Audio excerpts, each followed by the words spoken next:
আপনারা দেখছেন কবির সৌরভের ইউটিউব চ্যানেল। আমি রয়েছি কবির আপনাদের সঙ্গে এবং গাজা প্যালেস্টাইনের পাশাপাশি পশ্চিমবঙ্গ জ্বলছে যদি বলি তাহলে বোধহয় খুব ভুল বলা হবে না। এবং যারা জ্বালাচ্ছেন, যারা জ্বলছেন এবং এই আগুনকে নেভানোর যিনি নেপথ্য নায়ক তার সঙ্গে বসে আছি। বিকাশ রঞ্জন ভট্টাচার্য নিরন্তর চেষ্টা করে চলেছেন আগুন নেভানোর, কিন্তু আজকে তার চেম্বারে আগুন লেগেছিল। স্যার ঠিক আছেন? চেম্বারে আগুন লেগেছিল। হ্যাঁ, আমি যদি রাজ্যের মুখ্যমন্ত্রী হতাম তাহলে, এখন যিনি মুখ্যমন্ত্রী আছেন রাজ্যের মুখ্যমন্ত্রী না, আমি যদি মমতার মতো হতাম তাহলে আমি নিশ্চয়ই চিৎকার করে বলতাম, এই দেখো আমাকে পুড়িয়ে মারার চেষ্টা করেছে, তাই আমাদের বাড়িতে আগুন লাগিয়ে দিয়েছে, এইসব বলতাম। কিন্তু এই ধরনের নিছক কী বলবো আর কি ভর্কিবাজির মধ্যে তো আমি নেই। আগুন লেগেছিলো গোটা বিল্ডিংটাতে, একটা ইলেকট্রিক শর্ট সার্কিট থেকে, ভয়াবহ কিছু ব্যাপার। আপনি ঠিক আছেন তো? হ্যাঁ ঠিক আছে। যখন আগুন লেগেছে, আগুন লাগার মধ্য দিয়ে আমি বেরিয়ে কোর্টে গিয়েছি। এগুলো সাধারণ ব্যাপার, এ নিয়ে খুব বেশি উত্তেজিত হওয়ার বা উত্তেজনা তৈরি করার মতো কোনো কারণ ঘটেনি। স্যার, একটা সময় আমাদের শহরকে বলা হতো, কলকাতাকে বলা হতো মিছিল নগরী, কল্লোলিনী, আরজিকরের ঘটনা 1 বছর এখনও হয়নি, সে নিয়ে গোটা কলকাতা সারা বাংলা উত্তাল হয়েছিল। তারপরে বছর ঘুরতে না ঘুরতেই সারা শহর মিছিলে মিছিলে ছয়লাভ, প্রতিবাদ মিছিল। একাধিক বিষয়ে কথা বলবো। প্রথমে যে বিষয়ে কথা বলবো, আমরা যেখানে বসে কথা বলছি, সায়নী ঘোষ সেই অঞ্চলের এমপি, সম্মানীয় এমপি, তিনি বলেছেন যে পুলিশের আরেকটু সেন্সিবলি বিহেভ করা উচিত ছিল। সায়নী ঘোষ বলছেন কিন্তু পুলিশ করছে না। বিষয়টাকে কীভাবে দেখছেন আপনি? না দেখুন, মুশকিল হচ্ছে আজকে ওরা মনে প্রাণে সবাই খুব আনন্দিত, উল্লসিত যে আন্দোলন করতে গেলে কি করতে হয় সেটা মমতার পুলিশ দেখিয়ে দিয়েছেন। তার কারণ এইরকম নির্মম অত্যাচারের পর পুলিশের পক্ষ থেকে একটা বয়ান দেওয়া হয়েছে। সে বয়ানটা হয়েছে যে আমরা আক্রান্ত হয়েছি, তাই আমরা ন্যূনতম বল প্রয়োগ করেছি। এখন ন্যূনতম বল প্রয়োগের চেহারা সবাই দেখেছেন। এখন মানুষের প্রতিবাদের যে আঁচ সেটা উপলব্ধি করছেন, তাই এখানকার যিনি সাংসদ, তিনি একজন অভিনেত্রী, তিনি এই কথাগুলো বলে ফেলেছেন। কিন্তু এই বলে ফেলার পর ওর কতটা মমতার ঘনিষ্ঠতা বজায় থাকবে এ নিয়ে সন্দেহ আছে। স্যার, আমরা রাতে আপনার সঙ্গে বসে কথা বলছি, সারা দিন মানুষের মধ্যে ঘুরে বেড়াই, রাস্তাঘাটে ঘুরে বেড়াই, মানুষ একটা কথা বারবার করে বলছেন, সোশ্যাল মিডিয়াতেও ভাসছে, চাকরি করার শাস্তি পেলেন অযোগ্যদের জন্য, যোগ্যরাও শিকার হলেন, যারা অযোগ্যদের চাকরি দিলেন তাদের শাস্তির কী হবে? দেখুন, আমি একটা কথা বলি, এখানে কিন্তু যোগ্য অযোগ্যের প্রশ্ন নয়, প্রশ্ন হচ্ছে দুর্নীতিমূলক নিয়োগ প্রক্রিয়ার মধ্যে দিয়ে যারা সরাসরি দুর্নীতিতে যুক্ত হয়েছেন আর যারা সরাসরি দুর্নীতি যুক্ত হননি, পার্থক্যটা এইভাবে করতে হয়। যোগ্য সবাই, দরখাস্ত যারা করতে পেরেছেন নিয়ম অনুযায়ী তারা সবাই যোগ্য, কিন্তু যোগ্যতার নির্ণয়ের নিরিখ হচ্ছে মেধা বিচার আইন মেনে। এখানে মেধা বিচার আইন মেনে করতে গিয়ে তৃণমূল কংগ্রেস সরাসরিভাবে মমতার নেতৃত্বে বিক্রি করেছেন, যার ফলে যাদের মেধা নেই তারা নিয়োগপত্র পেয়েছেন, যাদের মেধা আছে তারা পাননি, এবং কিছু যাদের মেধা আছে তারা পেয়েছেন। তাদের ঢাল করে মমতা ওর দুর্নীতিটাকে সামাজিকীকরণ করতে চেয়েছিল। আজকের লড়াইটা কিন্তু সেই জায়গায় দাঁড়াতে হবে। সুতরাং যোগ্য অযোগ্য বলে বিষয়টা কিন্তু ঘুলিয়ে দেওয়ার চেষ্টা হচ্ছে। প্রশ্ন হচ্ছে দুর্নীতি এবং দুর্নীতি নয়, এই জায়গায় আমাদের পরিষ্কার সীমারেখা টানতে হবে। আমি আবারও বলছি, হ্যাঁ, বহু মানুষ আছেন যারা সরাসরি দুর্নীতির সঙ্গে যুক্ত নন, তারা নিয়োগপত্র পেয়েছিলেন, আজকে তারাও বঞ্চিত হচ্ছেন। তাদের উপলব্ধি করতে হবে তারা বঞ্চিত হয়েছেন, কিন্তু যেহেতু প্রশাসনিক কাঠামোকে ব্যবহার করে দুর্নীতি করেছেন, তার জন্যে তাদের লড়াইটা কিন্তু সেই দুর্নীতির বিরুদ্ধেই রাখতে হবে। এই যোগ্য এটা বলে কিন্তু দুর্নীতিকে আড়াল করার একটা চেষ্টা আছে। স্যার, আমরা তো টেকনিক্যাল লোক নই, আমরা লেম্যান, কিন্তু আমাদের একটা জিনিস অন্তত আমার স্থূল মস্তিষ্কে এটা কিছুতেই ঢুকছে না, আমি কিছুতেই বুঝতে পারছি না। একটা জিনিস বোঝার চেষ্টা করছি, যোগ্যদের বিষয়টা আগে দেখি, অযোগ্য নয়, বাকিদেরটা পরে দেখে নেব। মানে হোয়াট ডাজ ইট মিন, মানে বাকিদের পরে দেখে নেব? এটা হচ্ছে সম্পূর্ণভাবে, যে বললাম না, আপনারা ভুল, এই শব্দ চয়নগুলো ভুল হচ্ছে। যোগ্য অযোগ্য বলে কিছু নেই। দুর্নীতিগ্রস্ত কি দুর্নীতিগ্রস্ত নয়, যারা দুর্নীতিগ্রস্ত নন, অর্থাৎ সরাসরি দুর্নীতির সঙ্গে যুক্ত নন, যারা সরাসরি টাকা দেননি, তৃণমূল নেতাদের হস্তমর্দন করে চাকরি পাননি, এমন একটা অংশ আছেন, তারা তাদের মেধাভিত্তিক নিয়োগ পেতে পারেন। তারা মেধাভিত্তিক দিক থেকে তারা মেধা নির্ণয়ে চাকরি পাওয়ার জন্য অধিকারী। আরেক দল আছেন যাদের মেধা ছিল না, তুলনামূলক মেধা বলছি, তারা টাকা পয়সা দিয়ে শিক্ষকতার চাকরি পেয়েছেন। এখন মমতা ভেবেছিলেন যে এই গোটা ব্যাপারটাই কিন্তু আদালতে শেষ পর্যন্ত বিভিন্ন যুক্তি দেখিয়ে মানিয়ে নেওয়া যাবে। তা না হলে আদালতে এতদিন মামলা চলছে, আজকে একদিন তো নয়, বারে বারে মামলা হয়েছে, বহুবার মামলা হয়েছে। কখনোই কিন্তু সরকার এসে সততার সঙ্গে বলেননি ঠিক আছে দুর্নীতির অভিযোগ আসছে, আমরা এই দুর্নীতিমূলক নিয়োগটাকে বাতিল করে আমরা স্বচ্ছ নিয়োগ করব। তাহলে তো আজকে এই ধরনের অশান্তির মধ্যে পড়তে হতো না, এই মানুষগুলোকে এত যন্ত্রণার মধ্যে যেতে হতো না। আজকে যারা কাঁদছেন যে আমরা 4 বছর চাকরি করেছি, আমরা বিয়ে থা করেছি, সংসার করেছি, ইএমআই দিচ্ছি, তাদের প্রতি আমার পূর্ণ সহানুভূতি আছে একদম। কিন্তু এই সহানুভূতি কখনোই দুর্নীতিকে প্রশ্রয় দিতে পারে না।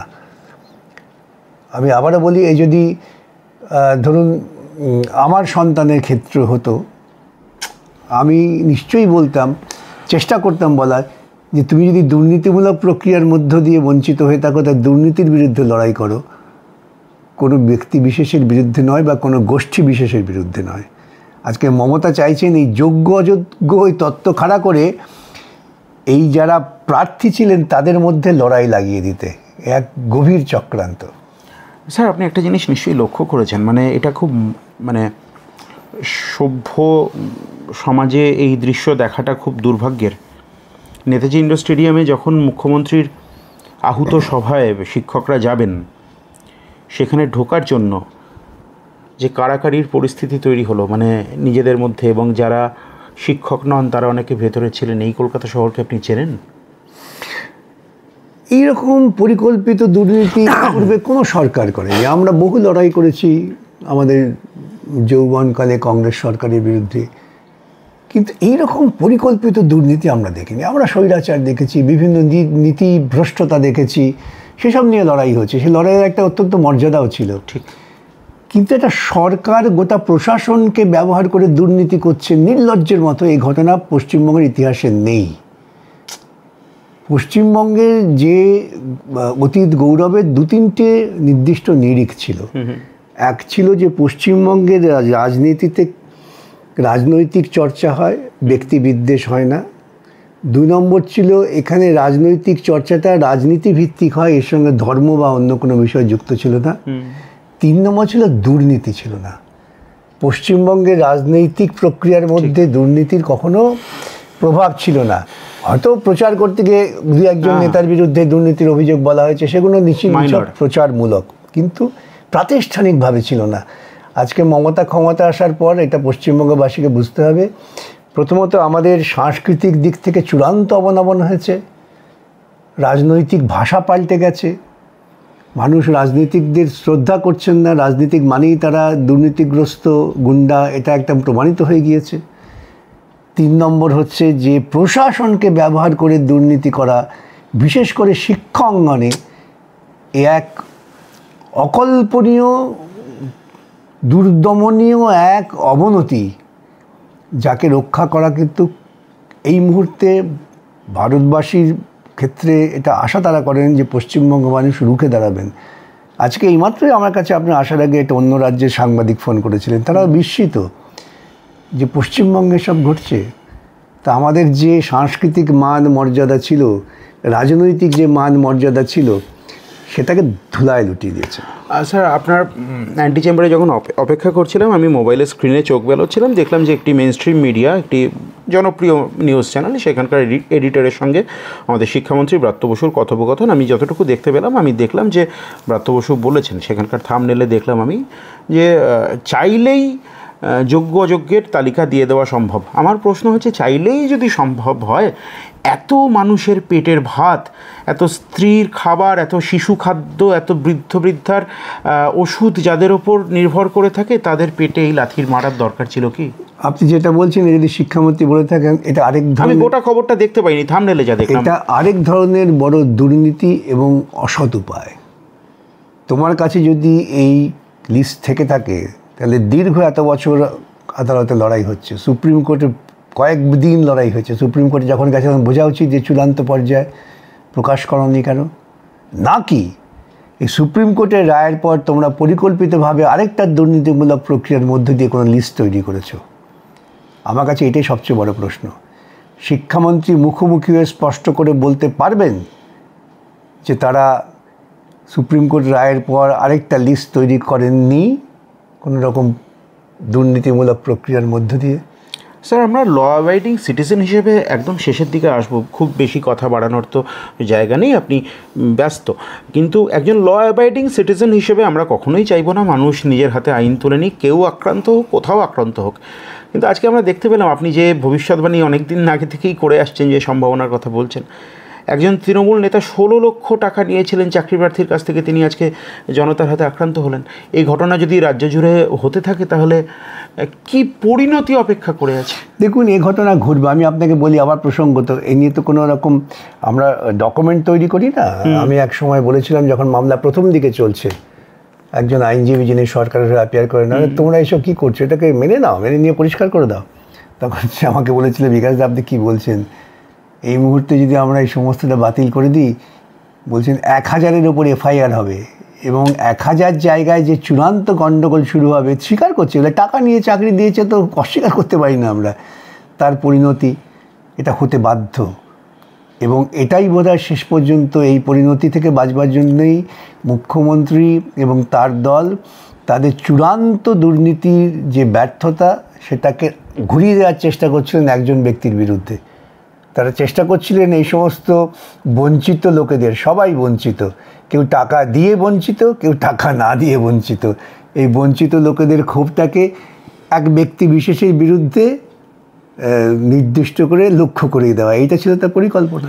স্যার, আপনি প্রশাসক ছিলেন, আমি আপনার কাছে একটা কথা জানতে চাইবো। আপনার কর্পোরেশন যখন আপনি পরিচালনা করেছেন, তখন কর্পোরেশনে কোনো ঘটনা ঘটে গেল, কর্পোরেশনের কাউন্সিলররা কোনো বিল পাস করলেন বা কিছু করলেন, আপনার অজ্ঞাতসারে এরকমটা হয়েছে কি? কারণ মুখ্যমন্ত্রী বলেছেন যে এই যা ঘটনা ঘটেছে, আমি বলছি না, অনিয়ার রয়েছে, আমি কিছু জানতাম না।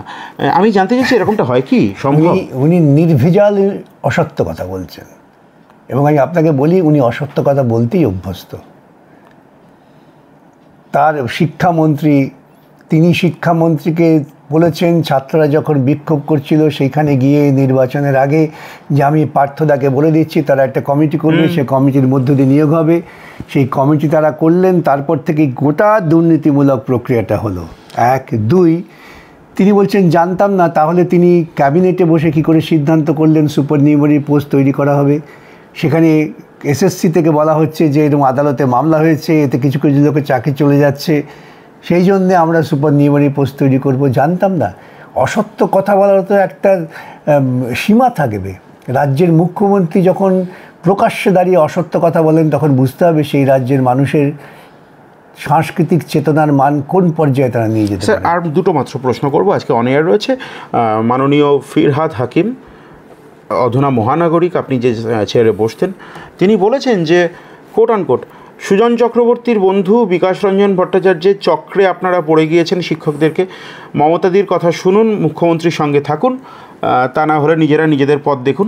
গতকাল ব্রাত্য বসু বলেছেন যে এখনই তো আন্দোলন করার প্রয়োজন ছিল না। আপনি কি বলবেন? আমি তো ঠিক কথাই বলেন, এটা ঠিক কথা বলেছেন ফিরহাদ হাকিম। ফিরহাদ জানেন যে সুজন চক্রবর্তী আর বিকাশ রঞ্জন ভট্টাচার্যকে দিয়ে দুর্নীতি করা যাবে না, অতএব এরা বন্ধু হিসেবে দুর্নীতির বিরুদ্ধে, এবং মমতার সঙ্গে থাকুন মানে মমতা দুর্নীতি করে আপনাদের যে সর্বনাশ করেছে সেই সর্বনাশের রাস্তাটাকে আরও পরিষ্কার করে দেবে। অতএব আপনারা থাকুন, মৃত্যুমুখে পতিত হবেন, কিন্তু দয়া করে আপনারা বাঁচবার জন্য বিকাশ রঞ্জন ভট্টাচার্য বা সুজন চক্রবর্তীকে যাবেন না। এটা ফিরহাদ হাকিমের আত্ম উপলব্ধি, এবং তিনি সেই কথাটা প্রায় সত্য হিসেবে স্বীকার করে নিয়েছেন। স্যার, আমার একেবারে শেষ প্রশ্ন, ওয়াকফ সংশোধনী আইন নিয়ে কিন্তু রাজ্য ইতিমধ্যে উত্তাল। আজকে বিভিন্ন জায়গায়, সাঁতরাগাছিতে আমরা দেখতে পেয়েছি উত্তাল পরিস্থিতি। এটা আমার প্রশ্ন হচ্ছে, একজন সাংবাদিক হিসেবে আমার প্রশ্ন, সম্ভাবনার কথা আমি আপনার কাছে জানতে চাইছি, কোনোভাবে কি এই যে দুর্নীতি, এটা থেকে চোখ ঘুরিয়ে দেওয়ার জন্য, কারণ আজকে উলেমায়ে হিন্দের সভায় বক্তা ছিলেন সিদ্দিকুল্লাহ চৌধুরী, তিনি ক্যাবিনেট মিনিস্টার, বলেছেন যে রাজ্যে বিক্ষোভ হবে, কোনোভাবে কি এটা থেকে তাহলে নজর ঘুরিয়ে দেওয়ার জন্য? কারণ শুভেন্দু অধিকারী একই সঙ্গে বলেছেন যে দীঘায় যদি মন্দির হয়, জগন্নাথ মন্দির হয়, তাহলে সেখানে মুখ্যমন্ত্রী ক্ষমতা থাকলে বলুন যে হিন্দু ছাড়া অন্য কাউকে ঢুকতে দেবেন না।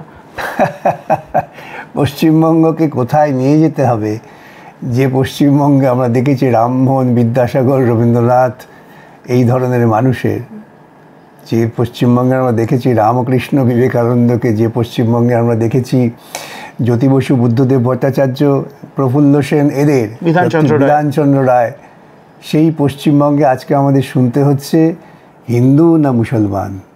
এবার হিন্দুদের মধ্যে আমি একটা পোস্ট করেছি, দেখবেন, এবার লড়াই হবে হিন্দু বনাম হিন্দু। দিল্লিতে উচ্চ বর্ণের ব্রাহ্মণবাদী হিন্দুরা বলেছেন মাছ খাওয়া যাবে না। শুভেন্দুবাবু, তিনি তো হিন্দু, তিনি কি বলবেন? একেবারেই তাই, চিত্তরঞ্জন পার্কে হয়েছে। অতএব এরপরে শুরু হবে হিন্দু বনাম হিন্দু, তারপরে শুরু হবে শাক্ত বনাম বৈষ্ণব। স্যার, আপনি ভুল বলছেন এমনটা আমি চাইলেও বলতে পারবো না, আমি বলতে পারলে খুশি হতাম, কিন্তু বলতে পারবো না। আমি শেষ করছি এটা বলে শুধুমাত্র যে গতকাল একটি ভিডিও ভাইরাল হয়েছে, আপনি সম্ভবত দেখে থাকবেন স্যার। উত্তরপ্রদেশে একটি জায়গায় স্বামী স্ত্রী, তারা দলিত সম্প্রদায়ের, তারা একটা জায়গায় বেড়াতে যাচ্ছিলেন, উচ্চবর্ণের ব্রাহ্মণ্যবাদীরা, ব্রাহ্মণরা, এর বেশি আমি কিছু বলছি না, স্ত্রীকে তার শরীরের বিভিন্ন দর্শন করেছে, তাকে স্বামীর উপস্থিতিতে তার শরীরে স্পর্শ করতে চাইছেন, কোনো ক্রমে তারা পালিয়ে বেঁচেছেন। What is waiting for Bengal sir? আপনি তো এটা বললেন দলিত পরিবারের। আপনি জানেন একজন নির্বাচিত বিধানসভার সদস্য, তিনি একটি মন্দিরে গিয়েছেন, তিনি দলিত সম্প্রদায়ের, ধুতে হয়েছে। কোথায় যাচ্ছি আমরা? ভারতবর্ষে কি ক্রমশ ধীরে ধীরে মধ্যযুগে ফিরে যাচ্ছি? যখন আমাদের ভারতবর্ষের বিজ্ঞানীরা চাঁদে যাচ্ছেন, তখন ভারতবর্ষের রাজনীতিকরা আমাদের ঠেলে নিয়ে যাচ্ছেন মধ্যযুগে। এর বিরুদ্ধে সার্বিক ঐক্য এবং সার্বিক প্রতিরোধ দরকার। অনেক ধন্যবাদ স্যার সময় দেওয়ার জন্য। আমরা এতক্ষণ কথা বললাম শ্রী বিকাশ রঞ্জন ভট্টাচার্যের সঙ্গে, তিনি দিনের শেষে তার অত্যন্ত মূল্যবান সময় আমাদেরকে দিলেন, আমরা কৃতজ্ঞতা জানাই। এবং এরকম আরও এক্সক্লুসিভ কন্টেন্টস পাওয়ার জন্য আপনার চোখ থাক কবির সৌরভের ইউটিউব চ্যানেলে। এবং শেষত যেটা বলার, আরজি কর আন্দোলনের একদম টিটবিটস আপনারা যেমন এই চ্যানেলে পেয়েছেন, আমরা চাইব প্রত্যেক যোগ্য শিক্ষক যেন, যারা যোগ্য তারা মেধার ভিত্তিতে স্বচ্ছ নিয়োগের মাধ্যমে, দুর্নীতিহীন নিয়োগের মাধ্যমে তারা যেন অবশ্যই বিদ্যালয়ে পৌঁছে যান। কারণ আমাদের রাজ্যের কিন্তু রাইট টু এডুকেশন অ্যাক্ট অনুযায়ী 30:1 পিপলস টিচার রেশিও হওয়া উচিত, সেখানে আমাদের রেশিও কিন্তু ছিল 52:1, এখন সেটা হয়ে দাঁড়ালো 58:1। আপনার চোখ থাকুক কবির সৌরভ ইউটিউব চ্যানেলে।